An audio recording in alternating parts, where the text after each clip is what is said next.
ሰላም ጤና ይስጥልኝ። ለህዳር 26 2018 ዓመተ ምህረት አዲስ የድል መረጃ አለን። ፋኖ በራያ አላማጣ ጥሙጋ ከ50 በላይ የፋሽስት ብልጽግና አገዛዝ ሪፐብሊካን ጋርድ ሙትና ቁስለኛ በማድረግ ታላቅ ድል ተጎናጽፈዋል። ይህንን አኩሪና አስደሳች የራያ አላማጣ ጥሙጋን መረጃ እንዳይመልጣችሁ እስከ መጨረሻው ደቂቃ ድረስ ከኛ ከ5 ደቂቃ ሚዲያ ጋር አብራችሁን ቆዩ፣ እናስደምጣችኋለን። ቪዲዮውንም ለብዙ ሰው እንዲዳረስልን ላይክ በማድረግ እንድታግዙን እንጠይቃለን። እናመሰግናለን።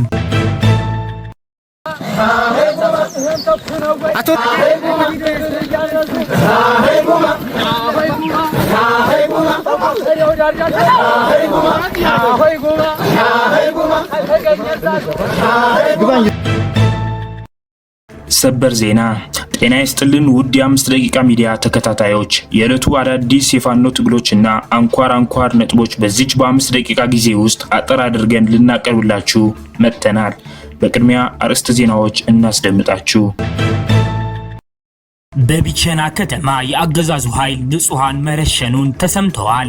ዝርዝር አለን፣ ታደምጡታላችሁ። የትግራይ የፕሪቶሪያ ስምምነት መፈረም ፋኖ ጠበንጃ እንዲያነሳ አድርጎታል የሚባለው ውሸት ነው ሲል አርበኛ አስረስማረ ዳምጤ ገልጸዋል። ተጨማሪ የስልክ ጥሪ ያለ እናስደምጣችኋለን። የሰከላ ወረዳ አስተዳደር ዋና ባንዳ ይልማ ጥላሁን ጨምሮ ከ2 ደርዘን በላይ የሚንሻና የመከላከያ አባላት ተወግደዋል። ይህንን አስደናቂ መረጃ በሁለተኛው ዜናችን እናስደምጣችኋለን። አብራችሁን ቆዩ። ፋኖ በራያ አላማጣ ጥሙጋ ከ50 በላይ የፋሽስት ብልጽግና አገዛዝ ሪፐብሊካን ጋርድ ሙትና ቁስለኛ በማድረግ ታላቅ ድል ተጎናጽፈዋል። ይህንን መረጃ በሶስተኛው ዜናችን ነው እናስደምጣችሁ። አብራችሁን ቆዩ። የአማራ ህዝባዊ ትግሉን የምትደግፉ ውድ አድማጭ ተመልካቾቻችን ቪዲዮውን ላይክ፣ ቻናሉን ሰብስክራይብ እንዲሁም በኮሜንት ድል ለአማራ ጀግኖች እያላችሁ ለህዝብ ብለው ጫካ ለገቡ አርበኞች እንድታበረታቱ ዘንድ በአክብሮት እንጠይቃለን። እናመሰግናለን። በቀጥታ ወደ መረጃዎች አለፍኩኝ። እስከ መጨረሻው ድረስ ከኛ ጋር ቆዩ። በቢቸና ከተማ የአገዛዙ ኃይል ንጹሃንን መረሸኑን ተሰምተዋል። የአገዛዙ ቅጥረኛ ሚኒሻ በቢቸና ከተማ ፍራሽ ሰፍቶ ይተዳደር የነበረን ዘውዱ ዳኘ የተባለ የእንቆራ ቀበሌ ንጹሃን ግለሰብን በግፍ ረሽነዋል። ራሱን በራሱ ጥምር ጦር ብሎ በጭንቀት የሚንቀሳቀሰው የአገዛዙ አርመኒው ኃይል በየድዋ ገዳ ኢየሱስና አራጤ ዙሪያ ተንቀሳቅሶ የነበረ ቢሆንም በጀግኖቻችን የበላይ ዘለቀና የሽፈራው ገርባው ልጆች 64ኛ ክፍለ ጦር አመራርና አባላት እንዲሁም ደጀኑ ህዝባችን በደፈጣ ጥቃት ቁጥሩ በውል ያልታወቀ ኃይል በመደምሰስ 2 ፖሊስና ከ4 በላይ ቁስለኛ በማድረግ አንድ የአገዛዙ መከላከያ አባል ከነሙሉ ትጥቁ መማረክ ችለዋል። ጠላትን ወደ መጣበት መግረጭ ከተማ እያሯሯጠ መልሰውታል። አሁን በሁለተኛው ዜናችን ስለተወገዱ ባንዳዎች እናስደምጣችኋለን። ከዚህ በመቀጠል በሶስተኛው ዜናችን የራያ አላማጣ ጥሙጋን አስደናቂ የሪፐብሊካን ጋርዶችን ድል እናስደምጣችኋለን። አብራችሁን ቆዩ። በአፋብኃ ቴዎድሮስ ዕዝ 105ኛ ኮር 44ኛ ክፍለ ጦር ሰከላ ላይ በወሰደው እርምጃ የሰከላ ወረዳ አስተዳደር ዋና ባንዳ ይልማ ጥላሁን ጨምሮ 2 ደርዘን በላይ የሚኒሻና የመከላከያ አባላት ተወግደዋል። የስቦ መምታት ጥበበኞች 44ኛ ክፍለ ጦር ጠላትን ከሰከላ ከማንኩሳና ከቡሬ በመተንኮስ ወደ ቀጠናቸው ድረስ ሰተት አድርገው በማስገባት ሰከላ ላይ የቀረውን ሰፈር ጠባቂ ዘራፊ ሚኒሻና ወዳደሩን የብልጽግና አመራር መሃል ሰከላ ላይ አራምጠውታል። ፋኖን ባለበት አሳድጄ አጠፋዋለሁ እያለ ሲፎክር የነበረው ዋና አስተዳደርና 5 ሚኒሻ ሲማረክ ብዛት ያለው ሰራዊት ደግሞ እስከ ወዲያኛው ተሸኝተዋል። አርመኒው ቡድን በአጉትና በሽፋ ከማንኩሳ ፔምፔ ዙ 23 ከሰከላ ግትልትል ሰራዊትን በማስከተል ምላስና ብልት በመቁረጥ የ6 ንጹሃኑን ህይወት በቀጠፈበት ቀጠና እየተልከሰከሰ የባህር ኩበት በሆነበት ሰዓት ጀግኖቹ የ44ኛ ክፍለ ጦር ነበልባሎች ሰከላ ከተማ የሚገኘውን የብልጽግና ጦር በመቀጥቀጥ 12 ክላሽንኮቭና በሺዎች የሚቆጠር ተተኳሽ ተማርከዋል። ወደ ሶስተኛው ዜናችን ስናሳልፋችሁ ፋኖ በራያ አላማጣ ጥሙጋ ከ50 በላይ የፋሽስት ብልጽግና አገዛዝ ሪፐብሊካን ጋርድ ሙትና ቁስለኛ በማድረግ ታላቅ ድል ተጎናጽፈዋል። ምስራቅ አማራ ኮር 1 ሀውጃኖ ክፍለ ጦር ትናንት ህዳር 25 እስከ ምሽት 12 ሰዓት ላይ ከሪፐብሊካን ጋርድ ጋር በመፋለም ከ50 በላይ ኃይል ሙትና ቁስለኛ በማድረግ ታላቅ ድል ተጎናጽፈዋል። በተጋድለው ጠላት ከራያ አላማጣ ጥሙጋ ከተማ ተነስቶ በዙ 23 እና መርተሮች ታግዞ ወደ ሀውጃና ክፍለ ጦር ቀጠና ማጥቃት ያደረገ ሲሆን ክፍለ ጦሯ 2 ሻለቃዎችን ተጠቅማ መልሶ ማጥቃት በማድረግ ከ50 በላይ ሪፐብሊካን ጋርድ ሙትና ቁስለኛ በማድረግና ቀጠናቸውን በማስከበር ጭምር ታላቅ ድል ተጎናጽፈዋል። በርካታ ኃይሉ የተመታበት የፋሽስት አብይ አህመድ ሰራዊት የመጨረሻ ምሽግ ሪፐብሊካን ጋርድ ከግራም ከቀኝም ተጨማሪ ኃይል በማያገኝበት ሁኔታ ውስጥ ሆኖ ራያ አላማጣ ጥሙጋ ከተማ ትምህርት ቤት ውስጥ በከፍተኛ ድንጋጤና ፍርሃት ውስጥ ይገኛል። የትግራይ የፕሪቶሪያ ስምምነት መፈረም ፋኖ ጠበንጃ እንዲያነሳ አድርጎታል የሚባለው ውሸት ነው ሲል አርበኛ አስረስማረ ዳምጤ ገልጸዋል። ተጨማሪ የስልክ ጥሪ ያለ አድምጠነው እንመለስ። አንድ ነገር መዘንጋት የሌለበት ነገር የፕሪቶሪያ ስምምነት በፕሪቶሪያው ስምምነት ምክንያት ሁለቱ ተፋላሚ ኃይሎች የተኩስ አቁም ስምምነት በማድረጋቸውና በዚህም ምክንያት ለተወሰነ ጊዜም ቢሆን የትግራይ ሕዝብ የሰላም አየር መተንፈሱ መልካም የሚባል ነገር ነው።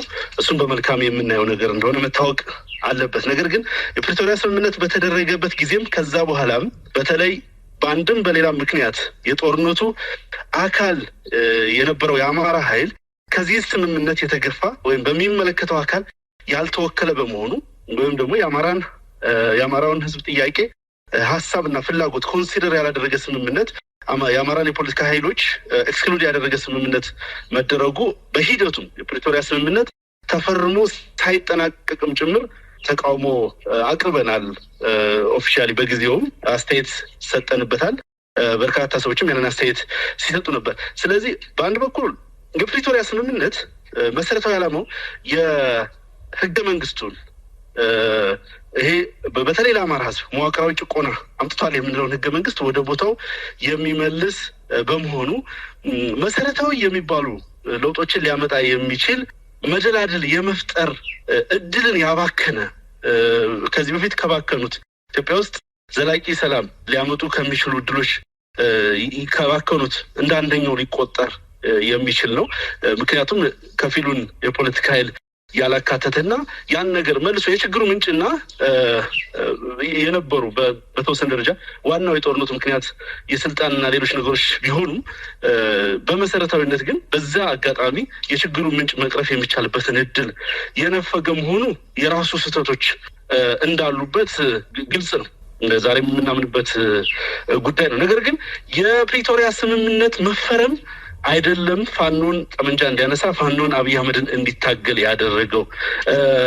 አሁን አንቺም እንዳነሳሽው ዘጋርዲያንም ላይ እንዳየሁት ሌሎቹም ዘኢኮኖሚስትም ሌሎች ሚዲያዎችም በሰፊው የሚሄዱበት ጉዳይ የፕሪቶሪያ ስምምነት መፈረም ፋኖ ጠመንጃ እንዲያነሳ ምክንያት ሆነ ኢሚዲየት ኮዙም እሱ ነው ብለው ወደ መደምደም ሁሉ ይደርሳሉ። ነገር ግን እሱ አይደለም።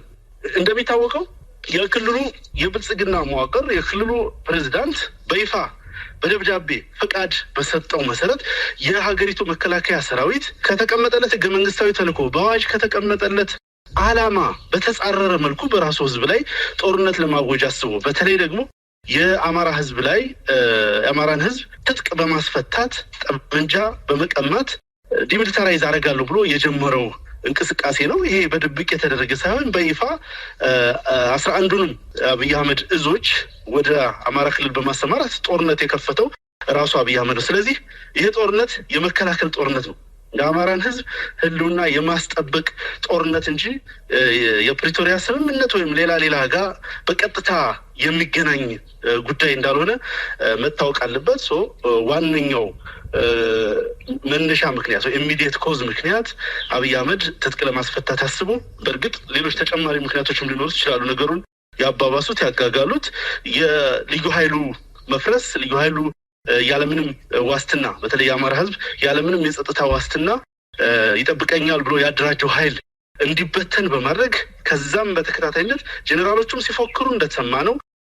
ራሱ አብይ አህመድም በፓርላማም በሌሎች መድረኮችም በተደጋጋሚ ሲናገር እንደሰማ ነው። አጠቃላይ የብልጽግና መዋቅር ሲፎክር እንደከረመው በ10 ቀን ውስጥ በ5 ቀን ውስጥ ትጥቅ አይደለም ቀበቶ ጭምር እናስፈታለን ብለው የገቡበት ጦርነት ነው። ያንን ጦርነት የመከላከል የህልውና ጦርነት ነው እየተደረገ ያለው። ስለዚህ በፋኖና በአብይ አህመድ አረመኔ ሰራዊት መካከል እየተደረገ ያለው ጦርነት የአማራን ህዝብ የማጥፋትና የአማራን ህዝብ የመከላከል ዓላማን ይዞ እየተደረገ ያለ ጦርነት ነው። አብይ አህመድና መዋቅሩ የአማራን ህዝብ በባርነት ማንበርከክ ማጥፋት፣ ዲሁማናይዝ ማድረግ፣ ዲሚሊታራይዝ ማድረግን ታሳቢ አድርጎ የጀመረው ጦርነት ነው። በፋኖ ኃይሎች በኩል ደግሞ የአማራን ህዝብ ህልውና ማስጠበቅ፣ ክብሩን ልዕልናውን ማስመለስን ታሳቢ አድርገን በአጠቃላይ ለአማራ ህዝብ ህልውና የምናደርገው የዘር ማጥፋት ወንጀልን ለመከላከል የምናደርገው ጦርነት መሆኑ ነው መታወቅ ያለበት።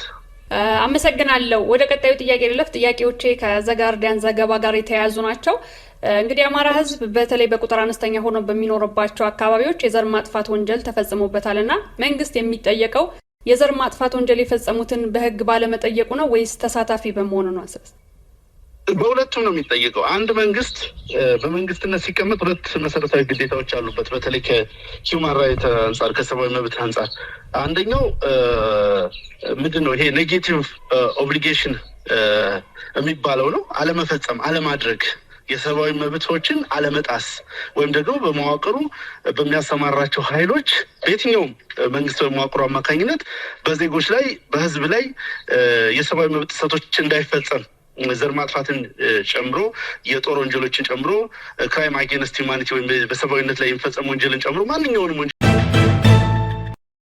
አስር አለቃ መሳፍንት ወረታው የ25ኛ ክፍለ ጦር ሻለቃ አዛዥ አጃቢ የነበረው ጨምሮ ከ7 በላይ የአርመኒያው ሰራዊት አባላት 206ኛ ኮርን ተቀላቅለዋል። የአርመኒያው ሰራዊት በየአቅጣጫው ፍርስርሱ መውጣቱ ተጠናክሮ የቀጠለ ሲሆን ከ6ኛ እዝ 602ኛ ኮር በመክዳት ትግሉን የሚቀላቀሉ የጠላት ሰራዊት አባላት የሰራዊት አባላት ቁጥር ቀን በቀን እየጨመረ ሲሆን በሁለት ቀናት ውስጥ ብቻ 7 የአርመኒያው ሰራዊት አባላት ስርዓቱን ከድተው በመውጣት የ206ኛ ኮር 24ኛ ክፍለ ጦርን ተቀላቅለዋል። አስር አለቃ መሳፍንት ወረታው የ25ኛ ክፍለ ጦር ሻለቃ አዛዥ አጃቢ የነበረ ስናይፐር ይዞ የተቀላቀለ ሲሆን ገመቱ ባንቴና ስዩም ቤ ጨምሮ ሌሎቹም ሙሉ ትጥቃቸውን በመያዝ ፋኖን ተቀላቅለዋል።